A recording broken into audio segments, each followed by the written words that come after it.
I saw this video on, it was on Instagram. And I'm definitely going to put it up there so people can see this, because this is a video of a guy who's doing a 5K, okay? Which sounds normal. Yeah. But this dude is doing 5K of burpees. Yeah. I don't even want to know how many burpees that would take. I struggle enough to do a 5K in the first place. I couldn't even watch the whole video. Right, so I watched it because you sent it to me thinking that it's going to inspire me or something. It just upset me.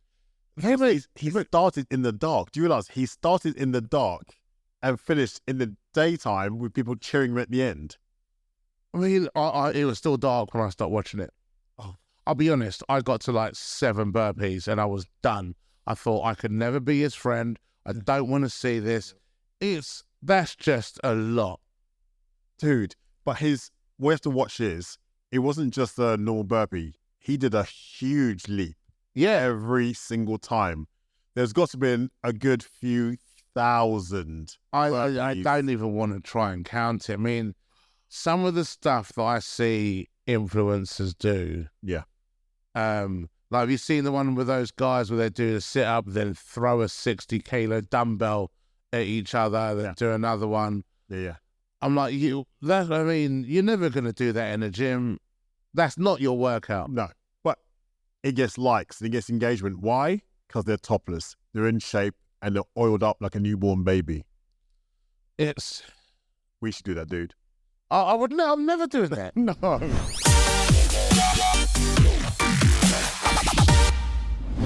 There's 2 types of videos that annoy me when I've gone to socials. Oh, hit me, dude. I've got a whole group of people that annoy me now. I'm with you on this one. Hit me, go. So first of all, it's when I see stuff that's so unrealistic. That one, it really gets to me because it's so unrealistic. You're never going to be doing these things, and that's the first group. The second group. And this actually annoys me less because it's kind of unachievable, but people that are really good at stuff. So there's one video of this. She's like, what? I've got to find it. I think she's like 13. Yeah, she's 13 years old, and she's doing a 90-kilo clean and snatch, clean and press. She's 13. I can't do that. No. I cannot do it, especially how she's done it. I can't do it, and that angers me because she's obviously trained a lot. And there's people that do like these weird chin-ups, like some of them like you'll do. And even when you do it, I'm annoyed, but it's not too bad because I know I can't do it. Yeah.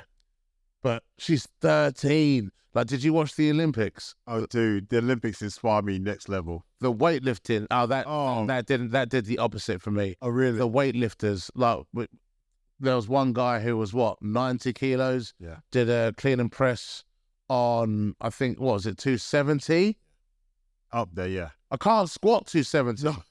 And he's flinging above his head. Yes. I know. When he smiled at the end.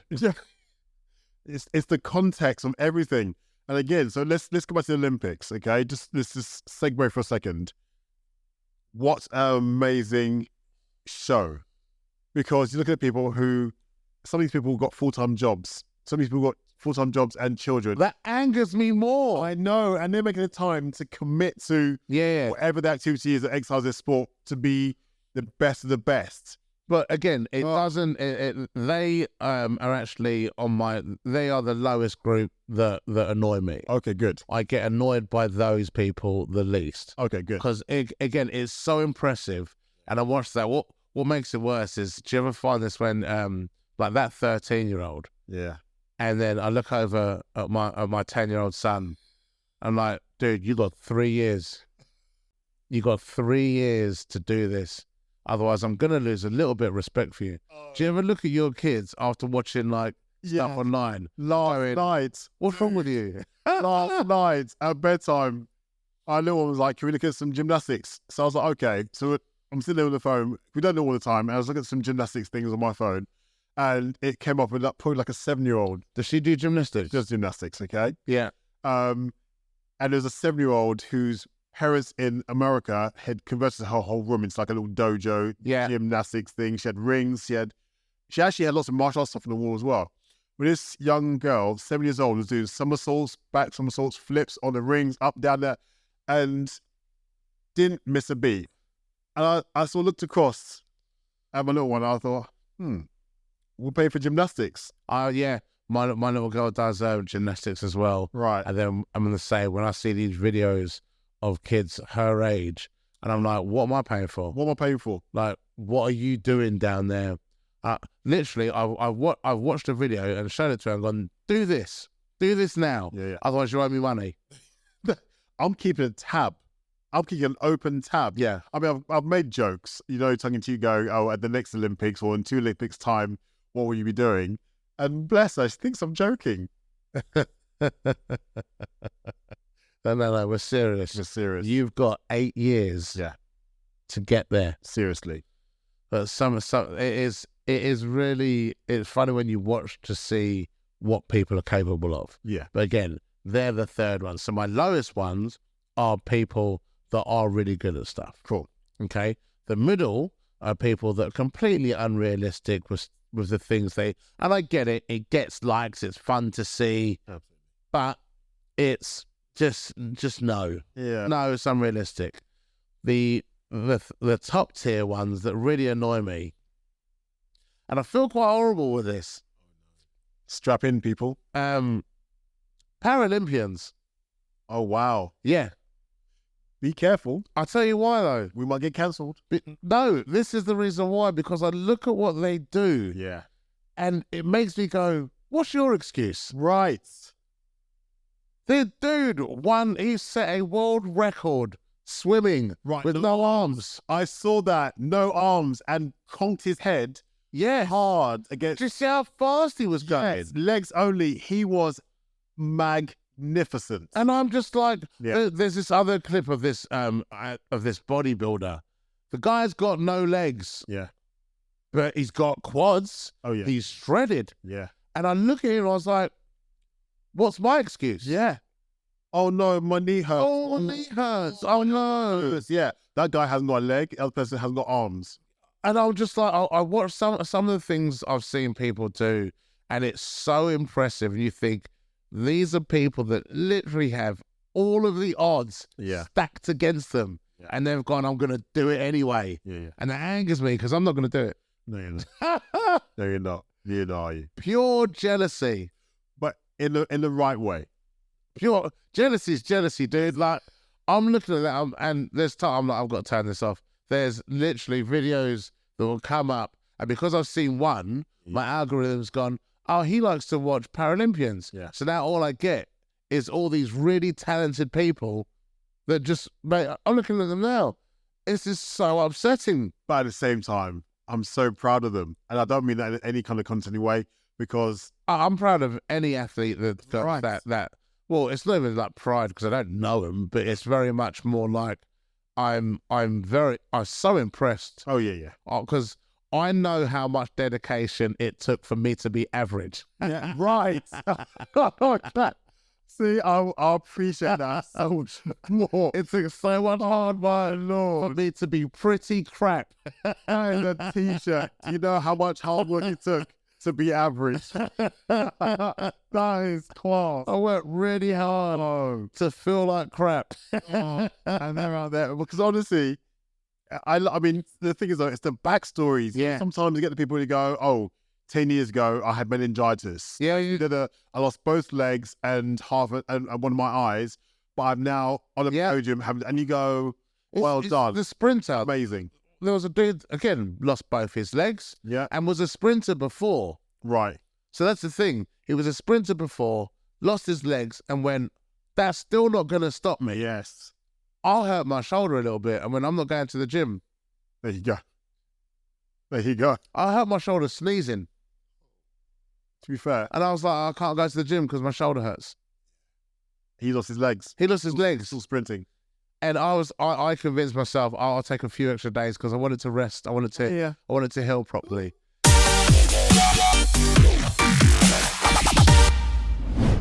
So what's inspiring is there's a couple that I follow on Instagram. Yeah. I think they're called the Woodalls.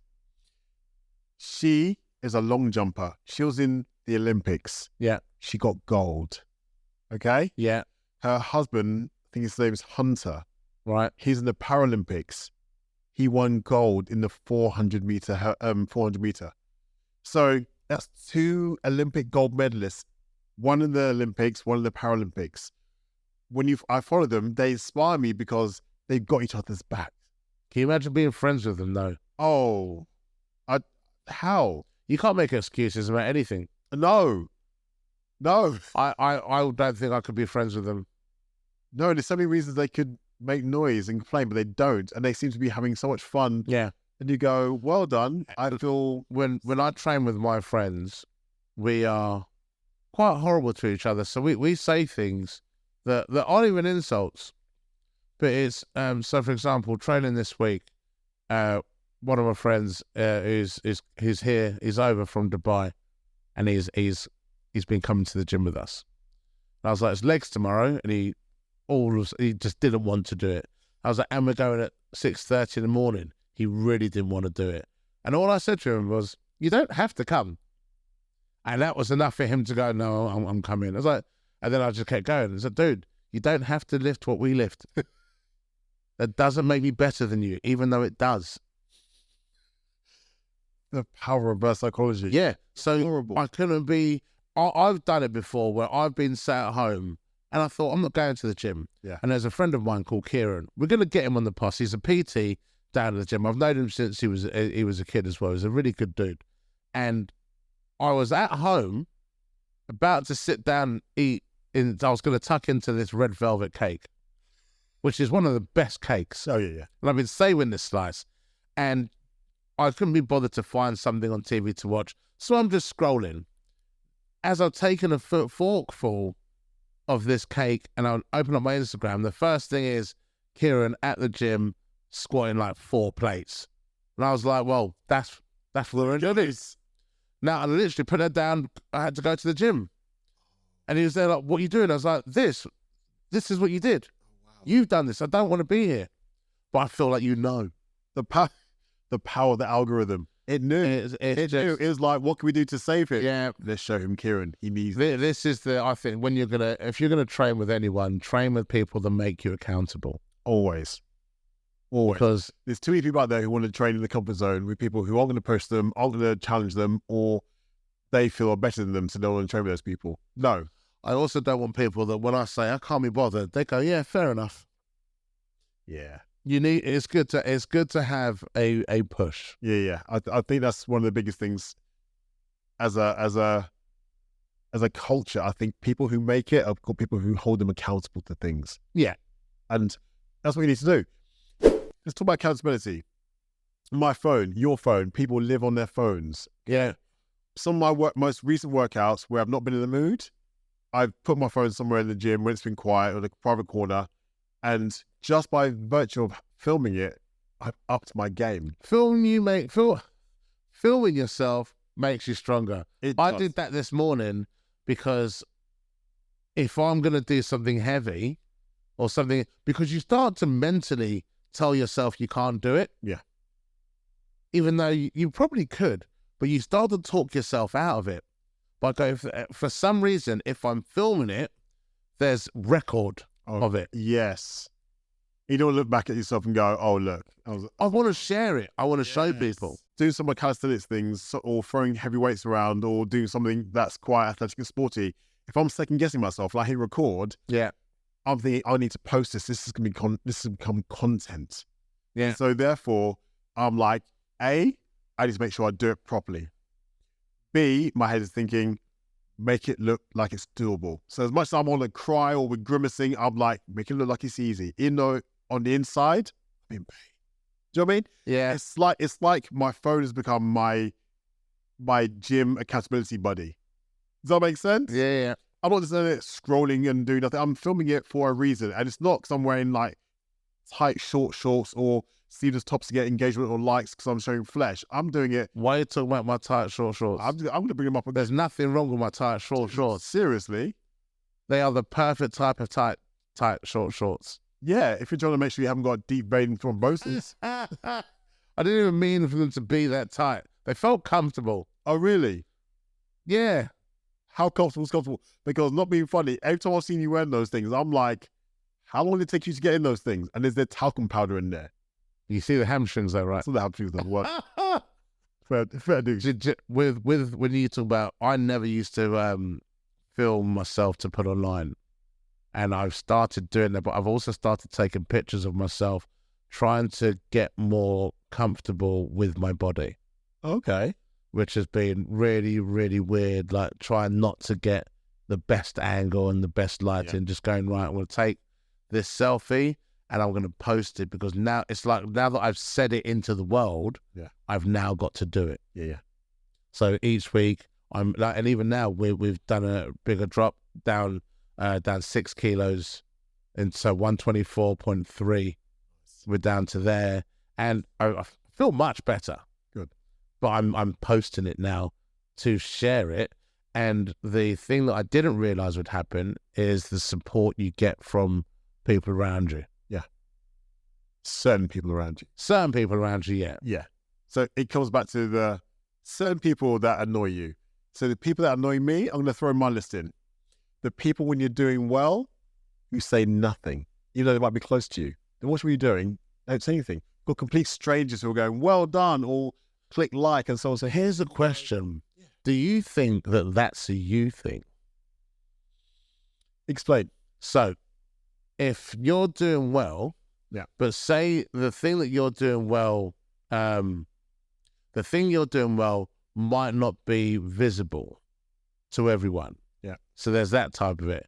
You've got other people who, not in a malicious way or with any sort of nefarious gains, if you like, they're just more self-involved.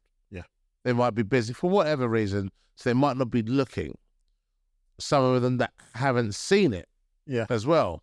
So there's a lot of things where you'll post them, and where you can also see who's seen it. Absolutely. But then you don't know the behavior and how they saw it. Oh, yeah. Like, how many times have you got, like, you're just scrolling through your stories and it might be someone that you've seen a lot of stuff on, so you just click through. Click. Yeah. And it goes past it. Because I've done the same, where I'm like, oh, you've seen it. You didn't like it. Yeah. You didn't say anything. What's that about? Yeah. And also, it's the behavior. So and we're part of that generation which isn't, or we didn't grow up with social media. Oh, no. So all of this is effort to us. Oh, yeah. Liking stuff is how people communicate. Yeah. Like, we don't necessarily communicate like that. And I remember a friend of mine put something up, and then I was on the phone to him, and he was like, do you see the post I put up? It's a funny post. I went, yeah, I saw it. He went, but you didn't like it. I was like, I saw it. I didn't know I had to. Yeah. And it's changed. So some people might not have the same mentality as that. And because I looked at stuff like that, and it was having a different perspective, saying they might not see it. And it was the thing that came out of doing a tour. Yeah. Selling tickets. So do you know when you've got an event up? Yeah. What is that stress like of watching the ticket sales? Oh, yeah. It's like, oh no, ding, ding, ding. Oh, someone said, oh, I need more. And yeah, but it's that dopamine fix again. Yeah, it's constant. Yeah, of course. Yeah, you can get exhausted for that stuff. Yes, and also when you're selling tickets, I found this. It felt like it was a direct representation of how people thought of me. Absolutely. So if I didn't sell tickets in Bournemouth, I was like, everyone in Bournemouth hates me. Okay, I'll hold my hand up. Yeah, I'd write a few things about him. I did spread some rumors. Just some rumors. I was like, it's about me right now. But no, I know what you mean. Do you know what I mean? Yeah, I was such a big believer in context, and I understand. Yeah, sometimes. So here's the thing that sort of changed my mindset about it. And someone said to me, worry about the people that are there and not the people that aren't. Yeah, that's a good piece of advice. Because when you're doing when you're doing one of your fitness camps or one of your boot trainers and you're doing these group sessions, your only focus is who's in front of you. Absolutely. They're the ones that matter. And so it's not to say the people that don't like it on your Instagram don't matter. It's just they've got different reasons behind it. Oh, absolutely. So this is why I've been posting and then not looking at it. See, which I think so. I mean, that's a healthy way because I don't post as much as I suppose you should do. Yeah. And so then I can't complain when my engagement isn't high. Well, I'll post something and go, okay, that meant a lot to me. Yeah. And I'll see the people and go, oh, it meant only like 100 likes. But I might have 4.5, 5, 6,000 views. Yeah. And I'm like, but 4.5, 5,000 people saw it. Yeah. But I only got like 70 or 80 likes. Yeah. And you still go, in currency, I'm like, just double tap. Just let that algorithm know I'm alive and I'm relevant. And I suppose, yeah, it becomes a This is because the life we now live in. That's the life. And it's Life so. is currency. It's a strange thing to have been like the first generation to go through it Yeah. and still be relevant with it. But the generations that are coming afterwards are like, this is just what we do. This is how it is for them. Yeah. Like it's normal. Yeah. And so we're having to learn, like, to adapt to this now. Yeah. Because before, if you like something, you liked it in your head. Oh, yeah. But You know, that's cool. Yeah. Now they're like, no, you need to actually have an action to show that you like it. Yeah. See, so going back to the people that annoy me, it's not annoy in a strong sense. Again, so I remember having a conversation years ago with someone who said, post what you're posting, just do it with your top off. And that sounded so rudimentary. And that was a few years ago. And I was like, no, I don't believe in that. I don't believe in posting pictures of myself topless, working out. But that kind of stuff gets likes and engagement. Of course it does. I've seen somebody Dude, I'm telling you now, if I get into the shape I want to get into, I probably won't wear a top to this. I'm going to hold you to that. Yeah, I'll happily. I'm gonna. I imagine it in my mind or I will find any reason. Yeah. To take my top off. If I get to the point where I'm shredded, if I get to that 99 kilo, because I did think about this the other day, it's a lot of weight to drop, but I wonder what I would look like at 99 kilos. Yeah. Plus, I couldn't tell you the last time I weighed less than 100 kilos. Yeah, yeah. But if I get there, I'm going to find any excuse to take my top off. I could be walking down the road and some lady will say, oh, do you have the time? And I'll go, yeah, top off. Oh, yeah. And then look at my watch. Any excuse. As you're rotating, just like, yeah. oh, hello. Yeah. Oh, no, I've dropped something. Top off. Yeah, yeah. Push up, pick it up. Yeah, I can see that happening. See, but you'd want to be sub 100 for that. So obviously, I'm around about 100. Right. I think to myself, if I got down to 95, yeah. I mean, I'm not in the worst shape. I'm relatively lean-ish. You think? Relatively lean. Dude, I've been showing you shut your whole mouth. Hey. Yeah, that's what you no.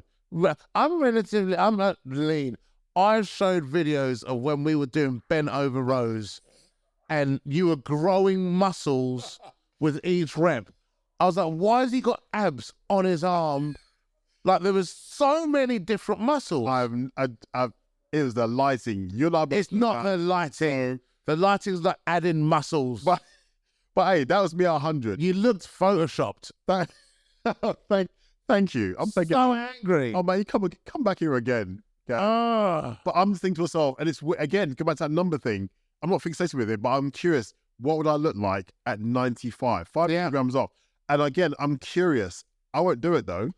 But the difference is, and this is the thing I've very much always admired about you. I can't tell you to shut your whole mouth and then not say something nice. Even though you should. So angry at that. But when I look at the shape that you're in at the advanced age you are, oh God, you're so old. Wow. But that's the thing. You look at the shape that you're in, and it's your whole lifestyle. Like from when we met 20 years ago, dude.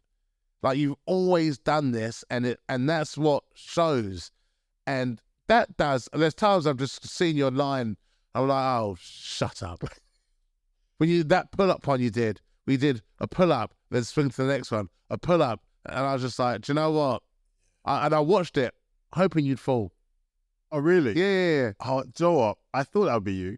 The funny thing is, though, right before I do the first chin up, right, look at my calves. Because literally, as I went on tiptoe to go up, when I was about to edit it, I was like, damn. And I thought, I should screen grab this and just zoom in and just to let you know that I got some stuff down here too. All right? But no, and the thing is, though, it's, for me, it's just like consistency. I don't do anything extreme. Yeah. I like food. I like... But this is what I mean. It's your lifestyle. It's the consistency of doing it for all those years. There's loads, and that's the thing. We all know that is it. It's consistency. And the problem is we're all very much impatient people. I get annoyed when I go to the gym and I come out and I'm like, I just did 12 crunches and I don't have abs. Yes. This is bullshit. Yeah. Do you know the feeling at the end of the workout? You never want to start that workout. No one ever wants, like, especially if you're tired or whatever the reason is. Yeah. But that feeling at the end of a workout is the same as when you reach that goal. And there's another dude in my gym, and I didn't know him in his before picture. Okay. So see him training now, and I've always thought like he's in pretty decent shape, but I've seen the end of his journey. Okay. And then I saw a picture of him at the start of his journey, and I didn't recognize him. And it'd been like 2 years he'd been doing this, and that made it even more impressive that he'd stuck to it for that long, because now he's in great shape. And like he doesn't, like his before and after picture look like they could be relatives, but not the same person. Oh, wow. That looks like he could be his big cousin. Awesome. Him is someone I find inspiring because I go, that's towards my level. I can do it. See, and I'm with you on that, because there's so many people out there who they don't understand that by not quitting, they're inspiring other people, including me. I've got one client who specifically, I've been training with her for a few years now. I don't tend to stay with clients I never used to stay with clients for a long period of time, but her goals have been constantly changing. Yeah. We're getting close to the 30 kilogram weight loss point. It's a whole lifestyle change, this lady. Okay? Yeah. It's not just a physical change, it's a mental change. There's been jobs changes, there's been just a lot of things that she's done in the past she doesn't do anymore. And that inspires me, because I'm like, actually, it just shows what can be done if you don't quit. And there's times where there's plateaus. It happens in life. But there hasn't been a plateau where you go, let's quit here. Should we just stop? It's a constant, to the point where we've got marathons coming up. You just said the M word. I know. But what I'm excited about is her showcasing her fitness now. It's not just about weight loss now. It's about fitness and performance. That's the mentality. That's the change. But it all comes from one thing, which is consistency, which is what we spoke about earlier on. Consistency is everything. Consistency is king, and it's not just a fallacy, it's the truth. If you start something, finish it. That's what I have to say. Oh, it's the journey as well. This time the journey is a lot more interesting. Yeah. Also because we're older. I'm not. No, you clearly. I'm 27. Yeah. I'll see you updating your Wikipedia earlier on.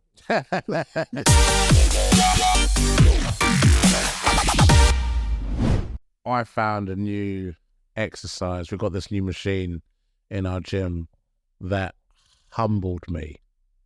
And like I can squat. Okay. This humbled me. Pendulum squats. Oh.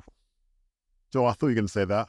That machine just hates happiness. It's a soul taker. Yeah. I got brave and did it towards my end of the workout, and I thought I can lift, so I put 40 aside on each. That's significant, dude. Yeah, I know that now. Oh, okay. I didn't do it. Okay. Well, I went down. I was like, well, this isn't working, is it? I'm not getting back up. Dude. Yeah.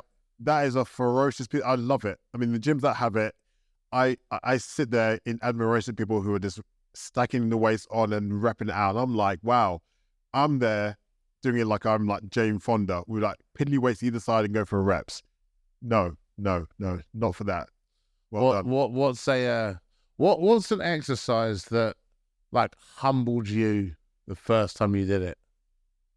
Going back a long time now, Bulgarian split squats. They are the worst thing, dude.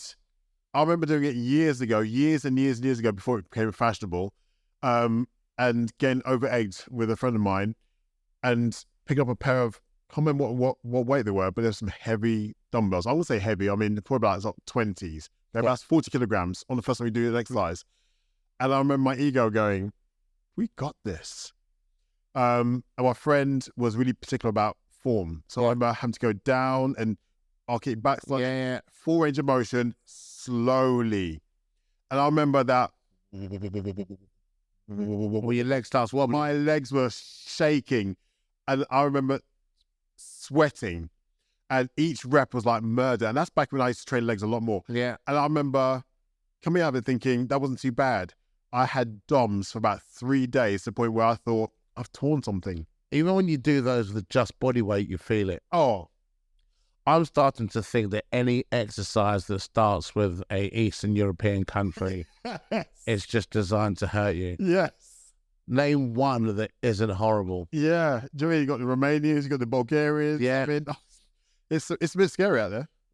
And if you start, let's do this. If it starts with any Eastern European country, then I'm going to have to rethink our friendship. Yeah. We're going to do some Bulgarian split squats. We're going to do some Romanian deadlifts, okay? Then when you get to one, do some Russian twists. You're like... Oh, yeah, Russian twists. Yeah. That's another one. Yeah, the Eastern Bloc workout. Come on.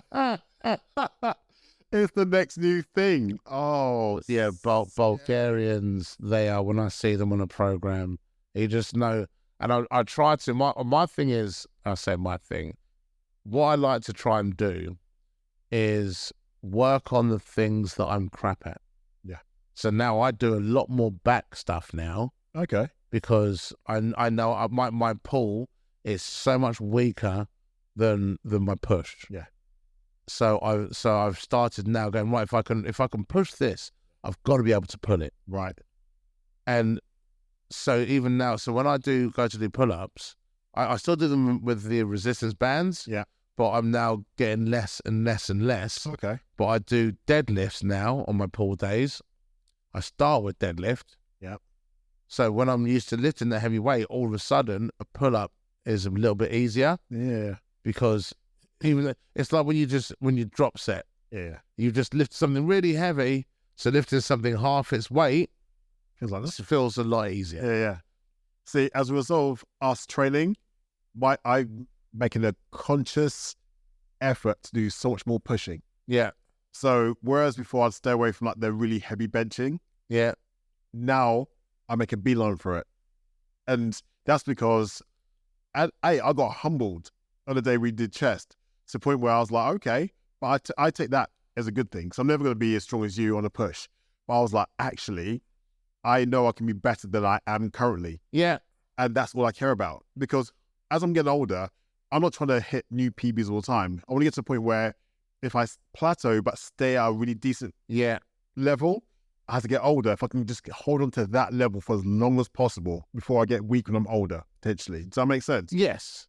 When I see videos of like 70-year-olds doing chin-ups and dips. Yes. And I'm like, if you keep using your muscle, it stays. It stays, right. I saw a video of this old Chinese dude at a park, and it said 80-year-old man does push-ups. Yeah. And does chin-ups, sorry. And I thought, oh, impressive. He did it with one finger off each hand. Yeah. And I thought, and he did it slowly. He just hooked over and went up slowly, went down, and they filmed it. And he got off and walked away like an old man. But while he was hanging, it looked beautiful. And all it is he obviously could do it when he was younger. He just never stopped doing it. Do you know, the thing that keeps me going is the philosophy of one more. Yeah. Whatever I'm doing, let's just do one more. When I'm tired, let's just do one more rep. Yeah. When I don't want to train, let's just do one more session. oh, I'm going to do one more day of eating well. Yeah. It's like even when I used to smoke, when I quit, I was like, right, I'm just going to not smoke for one more day. See? So it's finding a positive spin on that. Just one more. Just one more. I view my life like the Truman Show. Right. As in, I feel like I'm being watched. And if I'm being watched, what kind of person do I want to be in that show? Right. Does that make sense? Yes. So when things are against me and it's adversity, I think, what would I want my hero or that person to be like? And I try and live out my life like that. Does that make sense? Yeah. I try and be kind to everyone. I try and be as patient as I can with people. If I'm going through a tough time, there's people I'll go to talk about it and I'll let it all out. In the workout, I go in and I'll try and give as much as I can. But I'm always conscious that what if I'm being watched? So behave how I'd want me to behave. And if that's like a role model to people who are watching, then great. And if it's not, it's all in my head, it doesn't matter because I'm still trying to do the best for me. Does that make sense? Yeah, it does.